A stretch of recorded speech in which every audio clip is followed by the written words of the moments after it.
What can be said about Sergio Oliva, the myth, that hasn't been said already? I believe Larry Scott saw the writing on the wall, and the myth may be one reason why Larry Scott decided to retire from competitive bodybuilding. Sergio started his bodybuilding journey as a powerlifter in his native land of Cuba.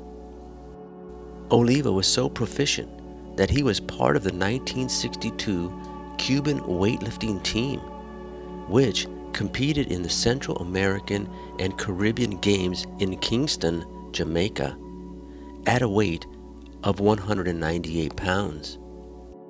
It was during this time that Sergio made his escape to the American consulate and requested political asylum. He eventually takes the bodybuilding world by storm.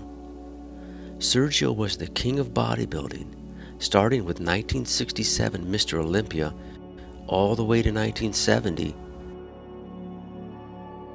until the Austrian oak came into the picture.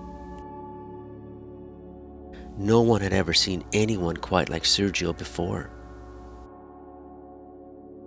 So what were the training secrets of the man experts called the myth? Well, let's go back to April 1968, Muscle Builder Power magazine, and take a look at the bizarre training routine that brought Sergio to the highest level of muscular competition and the IFBB's Mr. Olympia title. Enjoy.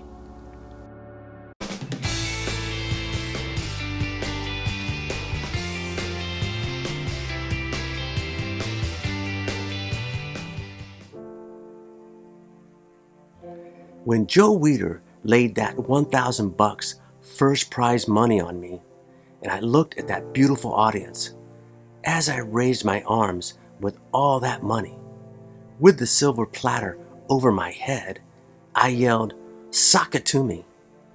That was the greatest moment of my life. Not just the money, but the fact that I had finally won the most important title in the world. Last year, Larry Scott beat me in a close vote, and I was determined to win this year. Poole, Draper, and Sipes looked great this year, but I beat them because I was a little bit better enough to be considered the best bodybuilder in the whole wide world, and there's nothing that can beat that feeling. Although originally thin, I was by 1960 a weightlifter with a good mid-heavy frame.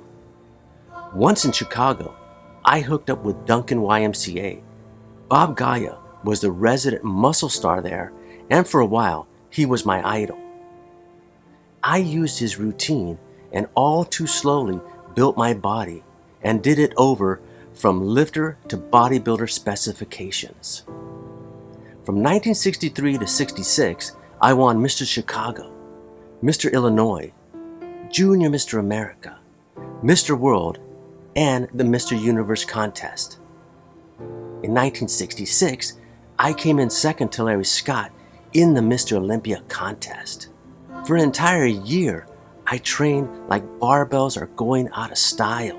I made my life ambition to beat Larry Scott in 1967. But when I finally get to the academy, I hear that Larry is retired and weighing 185 pounds.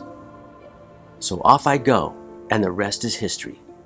The vote between me and Poole is close, but I win and acknowledged as the best built man in the world, Mr. Olympia. Here that follows is the exact course I used from September 1966 to September 1967 to win the Mr. Universe and Mr. Olympia titles. I trained Monday through Friday. Each workout was so taxing, I really needed 2 consecutive rest days over the weekend. This may appear to be bewildering and disorganized routine, but the exercises listed accomplished the aims and goals I had in mind. I weighed 208 pounds upon commencing this routine, and 223 pounds when I won the title a year later. How did I do it? Training was probably half the answer. Loads and loads of Weider's Super Pro 101, packed with grade A protein, was the rest. Now my friends are asking me, Sergio, you're at the top. Where do you go from here? Are there any more worlds left to conquer? I say, of course there are. More titles to win, up-and-coming stars to defend against. In this game, one should never quit. There are always more goals to reach and more challenges to conquer. Well, thank you for joining me. I hope you enjoyed today's episode. Please leave a like, comment, share, and subscribe. Also, if you're enjoying Sal's content, please consider clicking on the heart-shaped thanks icon. I would appreciate it. So until the next video, keep training, chasing the dream.